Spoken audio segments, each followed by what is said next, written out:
Welcome to a place where hearts unwind, infinite threads that gently bind, love and compassion in every line. Together we rise through space and time. Hey, welcome back to Infinite Threads. I'm your host, Bob. Today, I want to talk about empathy. I always want to talk about it. Not as a soft idea, not as something nice to say when the world feels too hard.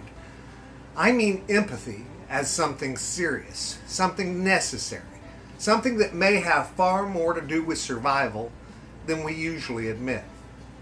I just saw the movie Disclosure Day, and it had me thinking deeply again, not only about what might be out there, or what humanity might one day have to face, but about us, about who we are, about what we value, about whether we are becoming wise enough to handle the power that we keep reaching for. And one question kept staying with me. What exactly is the role of empathy? We talk about empathy as if it is simply the ability to feel for another person. That's part of it, of course. It is the thing inside us that winces when someone else is hurting. It is the part of us that can hear a trembling voice and know there is more being said than the words alone. But I think empathy is more than feeling. Empathy is kind of recognition. It is the moment when another person stops being an idea and becomes real to us. Not a category or an argument or an obstacle, but a living soul. Someone with fears, memories, wounds, hopes, and people who love them. That recognition changes what we are capable of doing. Or maybe more importantly, it changes what we become incapable of doing. Because when empathy is alive in us, cruelty becomes harder to justify. Indifference becomes harder to maintain. Greed has to fight through the knowledge that someone else will pay the cost. That may be why some people are so quick to call empathy weakness. It gets in the way of what they want to do. It slows down the hand that wants to take without asking. It troubles the mind that wants power without responsibility, and interrupts the voice that says, only my comfort matters. But that interruption, that's not a weakness. It's conscience. And conscience may be one of the strongest forces in the human spirit. A person without empathy may look strong for a while. They may sound certain and they may push past others and call it courage. They may make hard choices and think that hardness itself is wisdom. But hardness is not the same as strength. Sometimes hardness is only fear wearing armor. Real strength is something else. Real strength is being able to remain open when life gives you reasons to close. It is allowing another person's pain to matter even when it would be easier to turn away. It is refusing to make yourself numb just because numbness would be more convenient. That kind of strength does not always look impressive from the outside. It may not win every argument and it may not dominate every room, but it keeps something human alive. And I wonder if that's the part that we've underestimated. We often measure progress by what we can build. We look at machines, weapons, medicine, computers, ships, cities, and all the astonishing things that the human mind can create. There is wonder in that. There really is. But intelligence alone does not tell us what kind of people that we are becoming. A brilliant mind can heal. a brilliant mind can also harm. A powerful tool can feed the hungry, but the same tool used without compassion can deepen suffering. So maybe the real question is not only how advanced we are, maybe the real question is whether our compassion is advancing with us. Because technology without empathy does not make us wiser. It only makes our blindness more dangerous. That's why I keep coming back to this. That's what I keep coming back to.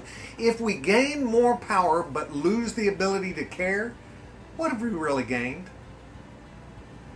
If we can reach farther into the universe but cannot reach across the room to understand each other, are we truly advanced?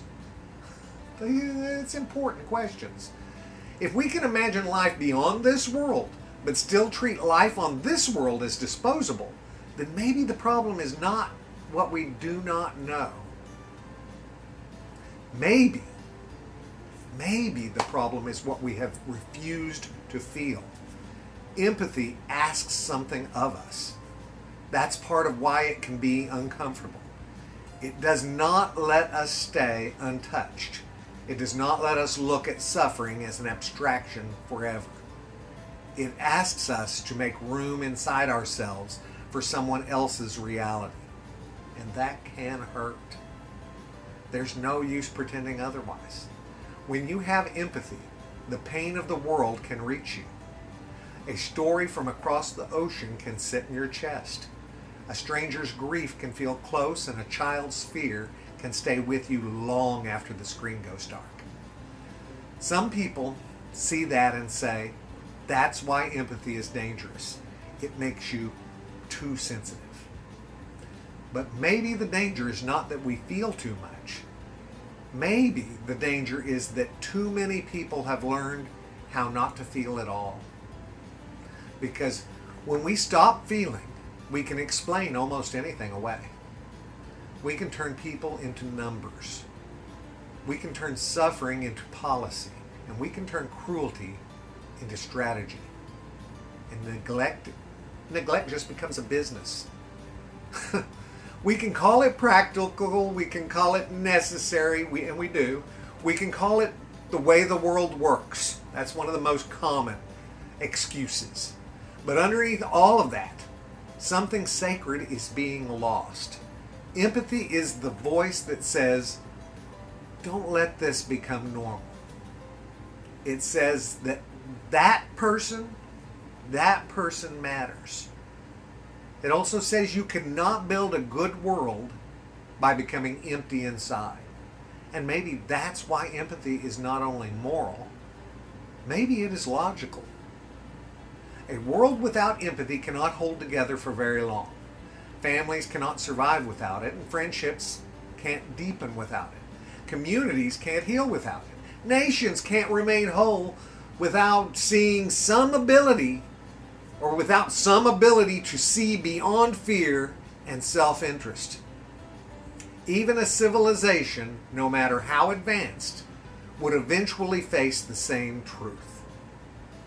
If intelligence grows but love does not, destruction becomes only a matter of time. Because power always asks for guidance. Without empathy, power is listening to greed. Without empathy, power is listening to fear. Without empathy, power listens to the oldest sickness in us. The one that says, take what you can, protect only your own, let everyone else suffer if they must. That, guys, that's a sickness, and that's a sickness that has always been with us. But so has the cure. The cure is the part of us that feels another's wound. The part that cannot celebrate someone else's humiliation. The part that knows winning is not enough if we lose our humanity in the process. You know what that is? That is empathy. Not weakness, not sentiment, not some decorative virtue for easier times. Empathy is one of the ways love keeps the human race from destroying itself. It is the thread that pulls us back from the edge. It reminds us that every choice touches someone. Every action moves outward. Every life is connected to lives we may never fully see. That is why I think the people who mock empathy misunderstand what it is. They think it means refusing to be strong. But empathy often requires more courage than cruelty ever will. Cruelty can be impulsive. Empathy asks us to pause, and we know about the pause. Cruelty can be careless. Empathy asks us to consider. Cruelty can protect the ego, where empathy asks us to let the ego loosen its grip. And guys, that's not weakness. It's not easy either. That is discipline of the soul. And maybe that is what we need now more than ever. Not less feeling, better feeling. Not blind emotion, but awakened compassion. Not sympathy from a distance, but the honest recognition that another person's life is as real to them as ours is to us. When we understand that, even imperfectly, we become harder to turn against one another. We become less willing to let fear do all our thinking. We become more careful with the power we have. That matters, guys. In our homes, it matters. In our communities, it definitely matters. And in the future of humanity, oh my goodness, guys, it matters. Because the question is not whether we will become more powerful. We already are.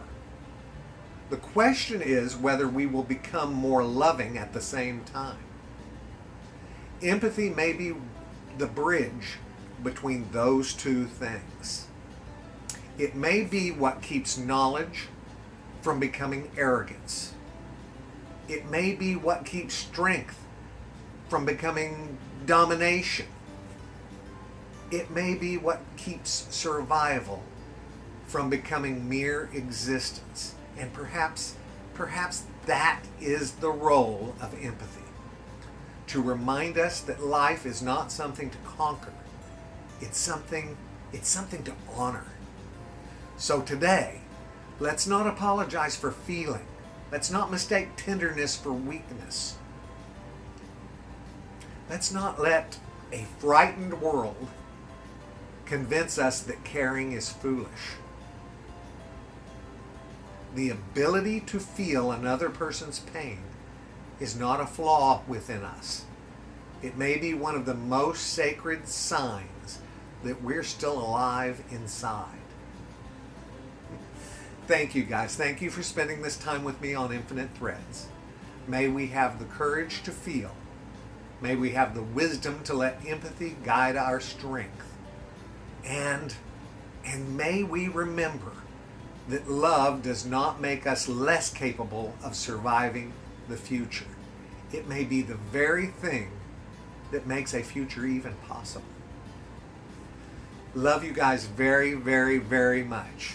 And you know what I need you to do, don't you? Go out there and pass that on, okay? Later, Gators. Bye-bye. Fears.